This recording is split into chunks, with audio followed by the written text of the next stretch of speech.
warahmatullahi wabarakatuh.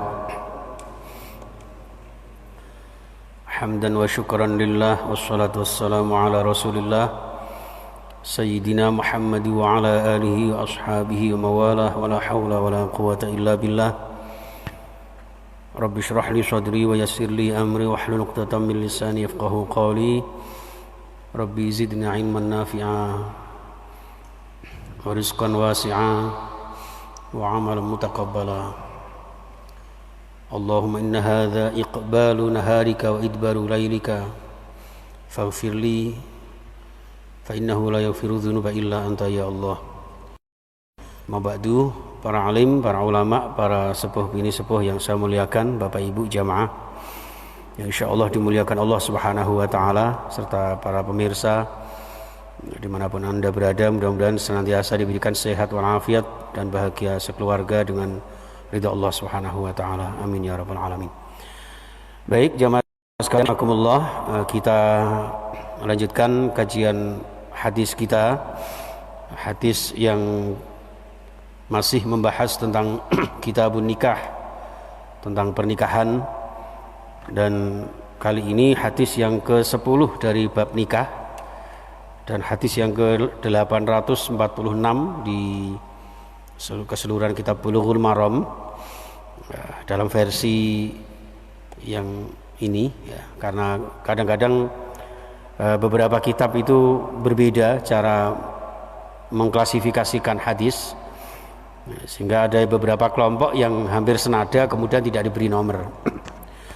Terlepas dari itu jamaah sekalian, kita mulai kajian ini dengan bacaan Ummul Quran. Mudah-mudahan hajat kita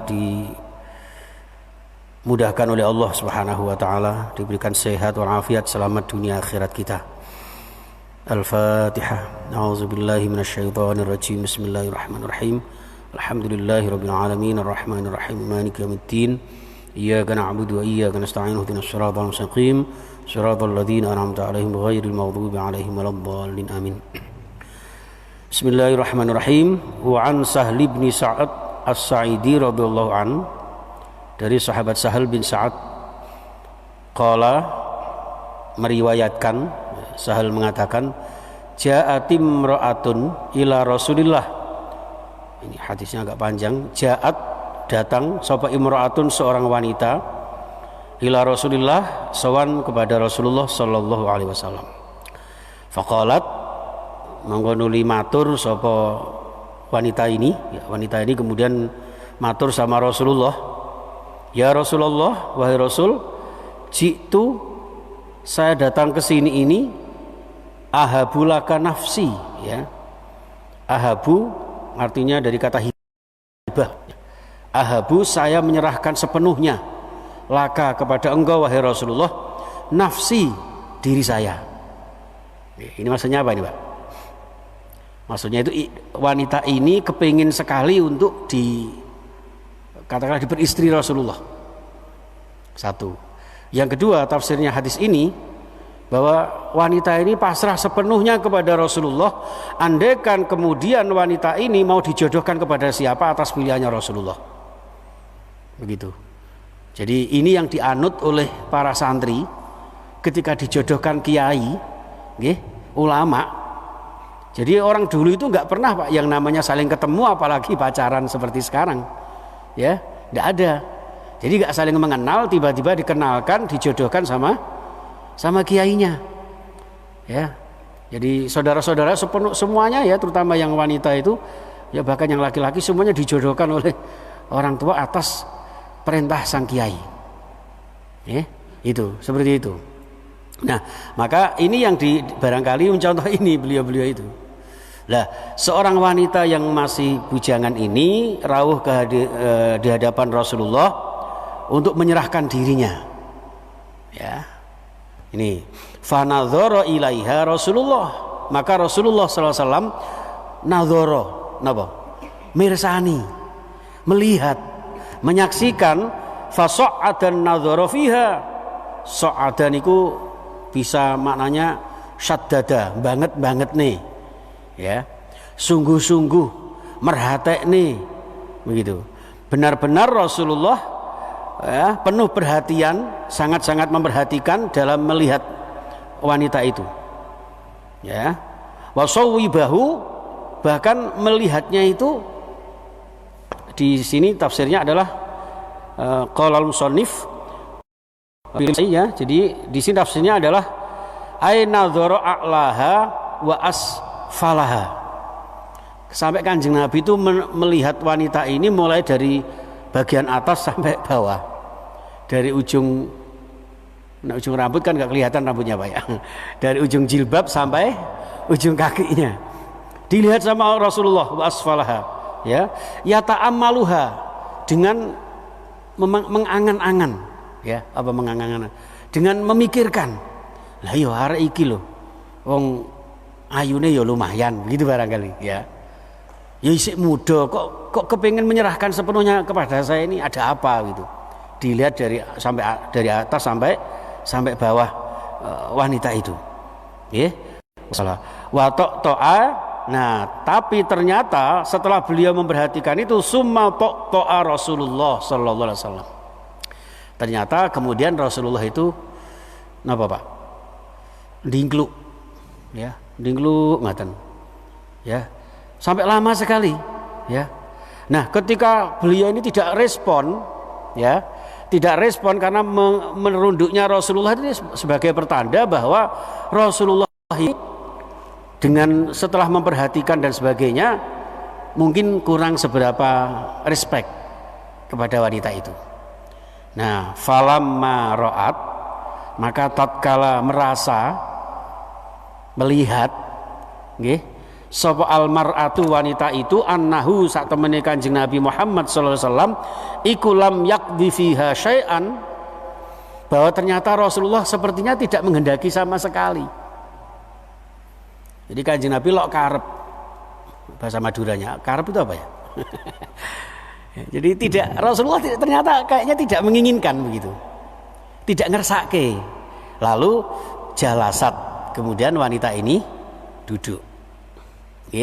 Duduk. Nah, faqama rajulun, di saat wanita ini duduk, ada seorang sahabat yang tiba-tiba faqama, berdiri. Ya, faqama rajulun, ya, mana tadi? Min ashabihi, dari sahabatnya Rasulullah sallallahu alaihi wasallam. Faqala ya Rasulullah, laki-laki ini kemudian matur kepada Rasulullah, illam takun laka biha hajatun, kalau panjenengan sepertinya kok tidak menghendaki wanita itu, maka fazawwijniha, maka tolong Kanjeng Nabi nikahaken kula kalih wanita niku. Nek ngono tak peke Kanjeng Nabi. Angane ngoten. Nggih. Jadi lalu seorang sahabat ini menghendaki untuk wanita ini dinikahkan kepada dia. Matur sama Rasulullah. Ya, diminta sama Rasulullah. Nah, qala. Nah, di sini substansi hadisnya, Pak. Ya. Lalu Kanjeng Nabi dawuh, fahal indaka min syai'in? Apakah kamu punya sesuatu yang kamu jadikan untuk meminang? Dijawab sama laki-laki itu, la.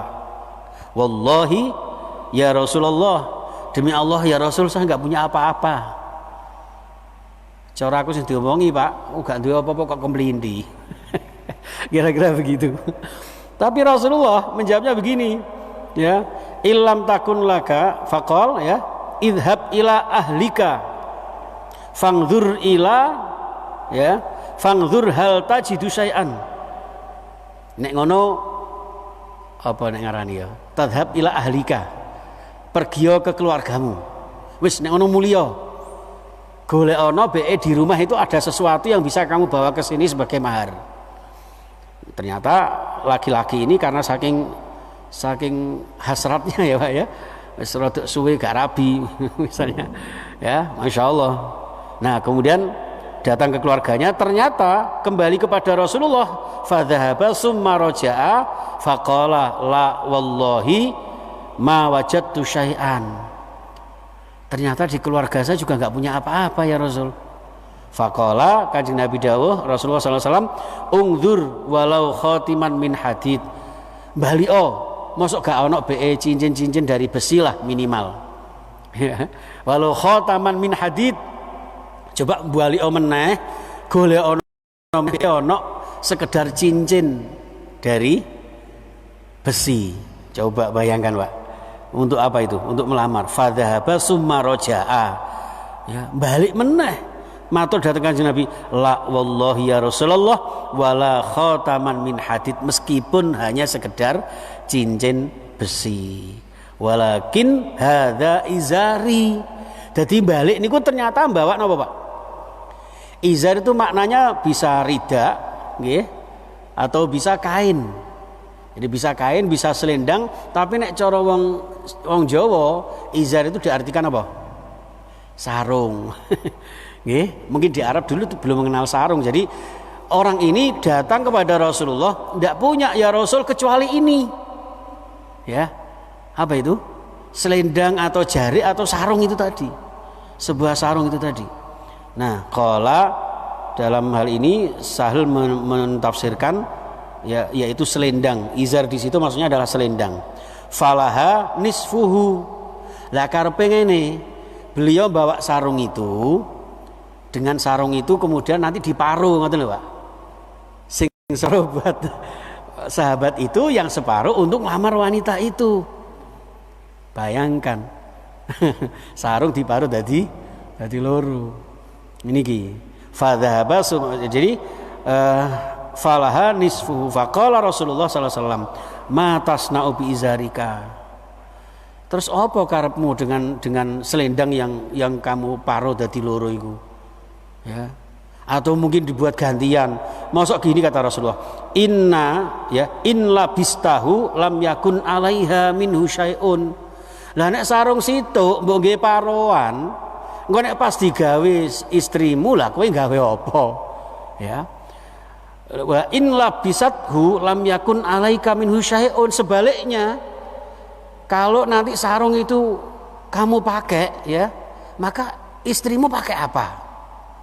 Ya, jadi sebaliknya, atau sebaliknya begini, nek sarung iki engko dipakai ambil istrimu, kamu pakai apa? Nek sarung iki mbok pakai istrimu pakai apa? Seperti itu, nggih. Wis fajalasar rajulu, wis langsung denger-denger iki. Jadi fajalasan itu maknanya bisa artinya denger-denger, Pak. Ya, fajalasa mongko nuli denger-denger sapa ar-rajulu, laki-laki itu hatta idza tala majlisuhu qoma. Sakwise wis lungguh suwi ngoten, nggih, faqoma, berdiri. Nggih, berdiri. Mun. Lah Rasulullah itu pirsa, faraahu Rasulullah sallallahu alaihi wasallam muwallian. Ketika berdiri orang ini sudah mau pergi, muwallian, berpaling.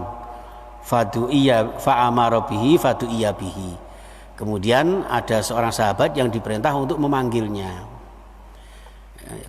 Mas, sampean kongkon balik sama Rasulullah. Falamma jaa qala, setelah laki-laki itu kembali kepada Rasulullah, Rasulullah dawuhi lagi begini, madza ma'aka minal Qur'an. Ini Pak yang luar biasa. Nggih. Madza ma'aka minal Qur'an. Apakah kamu memiliki sesuatu hafalan sedikit pun dari Al-Qur'an? Jadi madza ma'aka minal Qur'an itu maksudnya adalah apa yang bisa, kira-kira kamu bisa enggak hafalan Al-Qur'an? Beberapa ayat saja. Qala menjawab, ma'i suratun kadza wa suratu kadza. Saya punya hafalan surat ini dan surat ini. Ya, surat ini dan surat ini. Apa surat Al-Ikhlas hafalan begitu. Ya. Jadi jenengan kalau ada anak putrinya, kemudian ada seorang pemuda yang datang nggak bawa apa-apa, tiba-tiba menghafalkan Al-Qur'an surat Al-Ikhlas. Ya. Ya, kira-kira gimana, Pak? Mas, Pak, aku njaluk anakmu. Mahari apa boleh ngafalno surat Al-Ikhlas gitu. Ini. Tapi ini Pak, tafsirnya di sini ternyata ya ada yang meriwayatkan hafalannya itu Al-Baqarah dan setelahnya. Berarti surat apa, Pak? Ali Imran, okay? Jadi kira-kira itu. Walaupun Ali Imran menurut riwayat ini itu mungkin tidak lengkap. Jadi kira-kira sampai ayat kursi apa? Seperti itu. Allah subhanallah ya. Nah, addadaha, orang itu menghitungnya beberapa ayat. Faqala, maka Rasulullah dawuh, taqra'uhunna an zahri qalbika.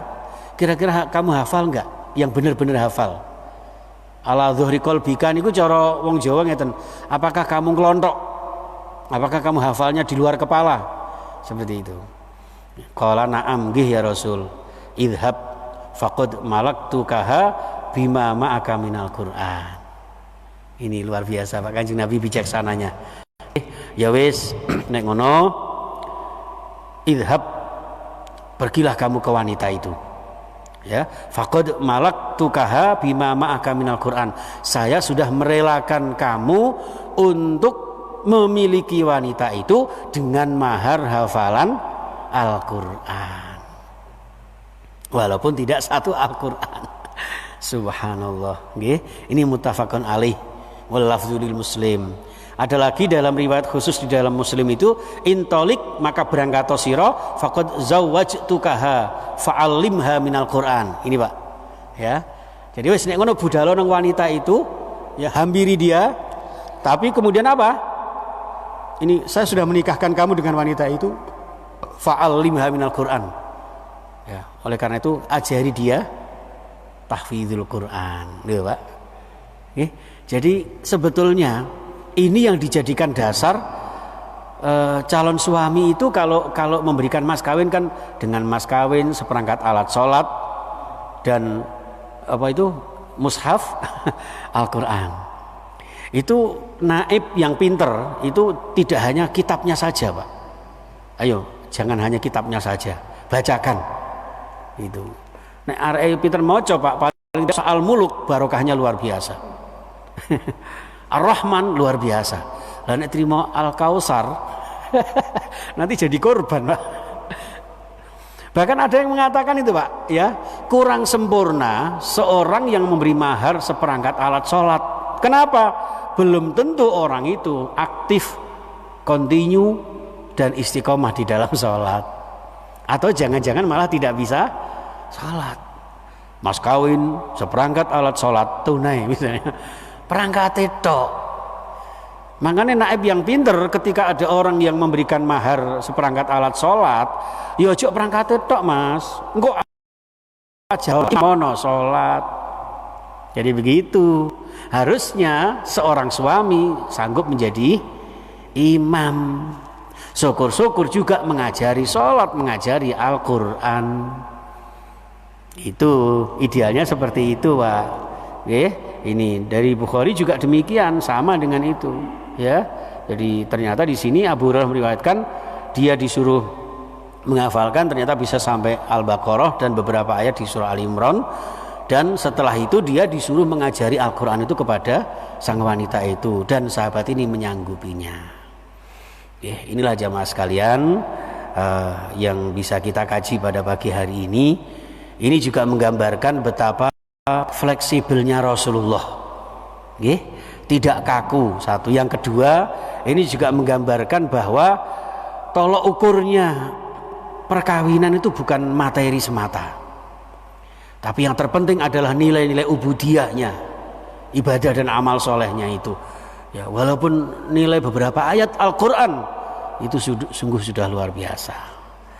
Ya, yang ketiga menggambarkan bahwa inilah kehebatan Al-Quran itu, sampai-sampai bisa mengakomodir untuk menjadikan sebagai mahar bagi orang-orang yang ingin menikah dan tidak punya mahar yang pantas begitu.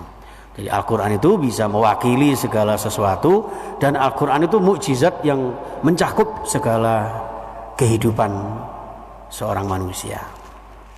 Untuk itu jamaah sekalian, mudah-mudahan kita semuanya termasuk dalam kondisi situasi ini, kembalilah kepada Al-Quran, kembalilah kepada tuntunan Rasulullah SAW.